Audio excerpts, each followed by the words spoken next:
안녕하세요. 6월 26일 목요일 박비동교회 이성진 목사입니다. 오늘도 하나님의 말씀이 우리의 하루를 행복하게 열어주기를 빕니다. 오늘 묵상 말씀은 창세기 12장 10절에서 20절 말씀이고요. 제가 10절 말씀을 붙들어 있습니다. 그 땅에 기근이 들었으므로 아브라함이 애굽에 거류하려고 그리로 내려갔으나 이는 그 땅에 기근이 심하였음이라. 아멘. 하나님께서 아브라함에게 약속의 땅으로 가라고 명령하셨지요. 그러나 순종하고 떠난 아브라함은 땅을 얻지 못하고 남방 사막인 네게브까지 쫓겨나게 됩니다. 아브라함은 가족들이 많았죠.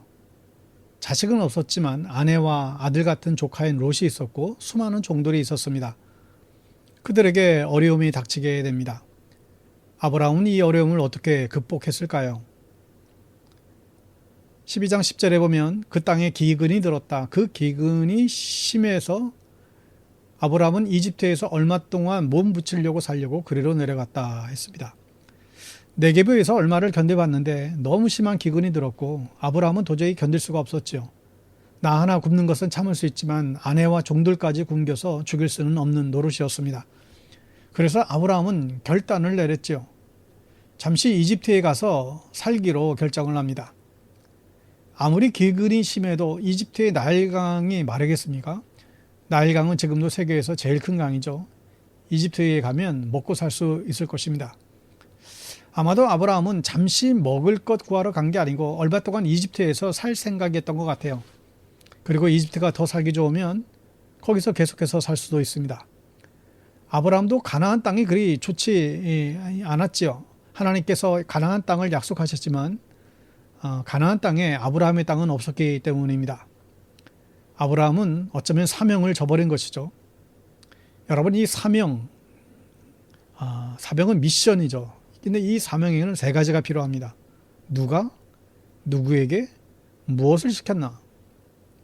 하나님께서 아브라함에게 가나안 땅에 가서 살라고 명령하셨습니다. 그러나 아브라함은 가나안 땅이 싫었어요. 큰 도시였던 갈대아 우르에서 살다가 또 그와 비슷한 큰 도시 하란에서 살던 아브라함은 가나안이 싫었습니다. 어쩌면 이집트가 더 아브라함에게 잘 맞을지도 모를 일입니다. 여러분, 그러나 우리 모두는 사명자입니다. 나는 몰라도 하나님께서 주신 사명이 있지요. 그 사명을 아시는 분은 그 사명을 지키십시오. 어떤 어려움이 있어도 그 사명을 지켜나가세요. 포기하지 말고 지켜나가시기 바랍니다. 아직 혹시 하나님께서 나에게 주신 이 사명을 모르시는 분이 계신가요? 이런 분들은 자신의 사명을 찾으시기 바랍니다. 하나님께 알려달라고 요청하세요. 포기하지 말고 사명을 발견해야 합니다. 여러분의 사명은 무엇입니까? 하나님은 우리 각자를 향한 사명이 있습니다.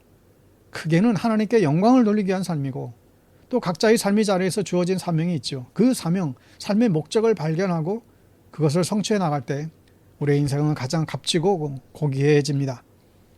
여러분은 지금 어디에 있습니까? 내가 서 있는 곳이 어디입니까? 하나님께서 나를 이곳에 보내신 이유가 무엇일까요? 분명한 이유가 있습니다. 그 이유를 찾으세요. 그게 바로 사명입니다.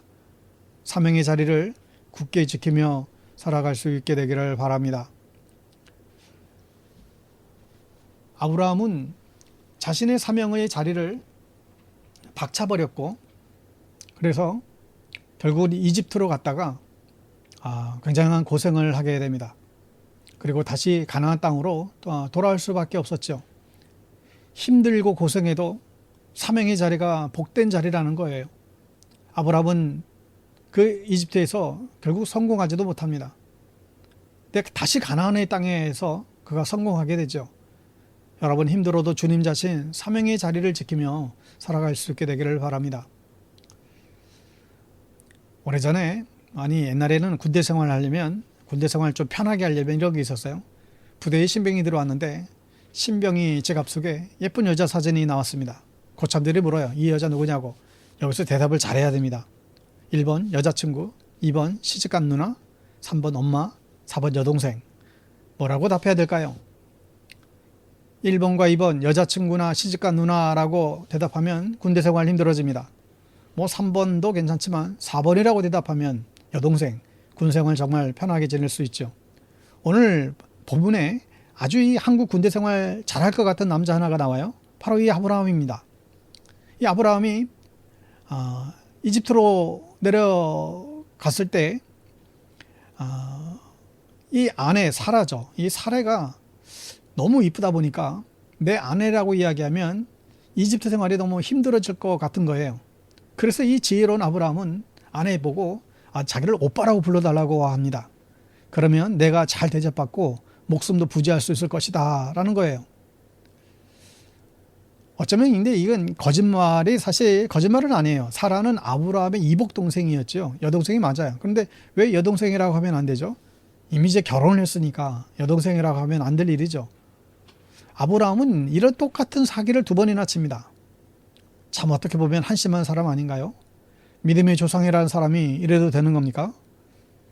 뒤에 보면 이 아브라함이 이러고서도 복을 다 받아갑니다. 재산이 더 많이 늘어나요. 역시 하나님께서 아브라함에게 복 주신다고 하신 말씀이 맞긴 맞는 것 같아요. 여러분 그러나 이걸 배우지는 마세요. 하나님의 백성은 하나님께서 무조건 복 주신다. 아무렇게나 살아도 하나님께서 책임지신다고 생각하시면 큰 오산입니다. 하나님께서 분명히 아브라함은 편애하신 것 같아요. 무조건 아브라함 편을 들어주세요. 여러분 그렇다고 마음대로 살면 안 됩니다. 내가 마음대로 살면 그 욕은 하나님께서 다 먹으셔야 되기 때문에 그렇죠. 여러분 우리가 하나님께 영광을 돌려야지 하나님께 욕을 돌려서는 안 될 일이죠. 여러분 그런 의미에서 우리 그리스도인들은 내가 교회의 얼굴이다 라는 생각을 늘 가지셔야 됩니다. 우리 교회의 얼굴은 우리들이에요. 방배동 교회가 어떤 교회인가 사람들이 어떻게 알 수 있을까요? 나를 통해서 알게 되는 것이죠. 내가 정직한 사람이면 나를 만난 사람들은 방배동 교회가 정직한 교회라고 생각할 거예요. 내가 사기꾼이면 나를 만난 사람들은 방배동 교회를 사기꾼 교회라고 생각할 것입니다. 당신이 교회의 얼굴이다. 이 생각을 늘 가지셔야 됩니다. 그런데 이 아브라함의 거짓말은 이상하게 흐르기 시작하죠. 이 애굽의 이집트의 파라오의 신하들이 사라를 보고 너무 마음에 들어서 왕궁으로 데려가요. 그리고 아브라함을 정말 잘 대접해 줍니다. 소와 나귀와 낙타와 종들까지 얻게 되죠.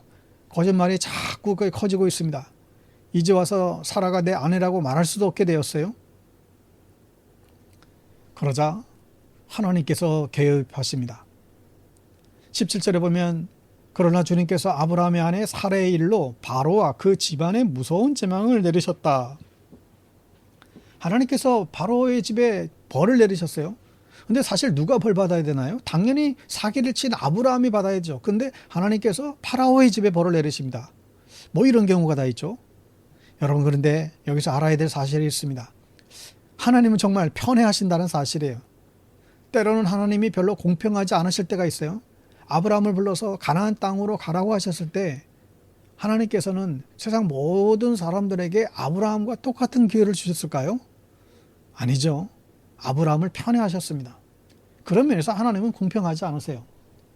그런데 여러분 때때로 이런 하나님의 불공평성이 저는 너무나 좋습니다.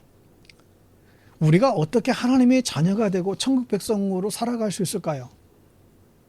내가 얼마나 허물이 많은 존재인데 감히 내가 하나님의 일을 감당하며 살아갈 수 있을까요? 우리가 잘나서가 아니죠. 너무 착해서도 아니잖아요. 우리가 교회에서 모여서 예배 드릴 수 있는 이유가 무엇일까요? 하나님께서 우리를 불러주셨기 때문에 그렇죠. 하나님께서 우리를 특별히 편애하고 사랑해 주셨기 때문입니다. 우리가 하나님을 아버지로 부르면 하나님께서는 우리의 아버지가 되세요. 아버지는 자식을 사랑하죠. 남의 자식과 내 자식은 다른 법입니다. 저도 저희 아이들을 아끼고 사랑합니다. 이 아이들이 대단히 잘생기고 예쁘고 대단히 착하고 공부 잘해서 사랑하는 게 아니에요. 그냥 내 자식이니까 더 많이 사랑하는 것입니다. 나를 아버지라고 부르니까 그렇죠. 하나님을 아저씨라고 부르지 마세요. 그러면 아무런 관계가 없는 것입니다. 하나님을 아버지라 부르세요. 아버지라 부르고 또 기도하세요. 그 아버지께 구하세요. 그때부터 하나님께서 나의 아버지가 되십니다. 아버지는 자식을 위해서 못할 것이 없지요. 아브라함이 비록 거짓말을 하고 실수했지만 하나님께서 일방적으로 아브라함의 편을 들고 계시죠. 이게 바로 자녀의 특권입니다. 하나님을 아버지로 부르면 우리는 자녀의 특권이 생기죠. 세상에 무엇과도 바꿀 수 없는 특권입니다. 주님께서 주시는 이 자녀의 특권을 오늘도 누리며 살아갈 수 있는 여러분 되시기를 바랍니다. 샬롬.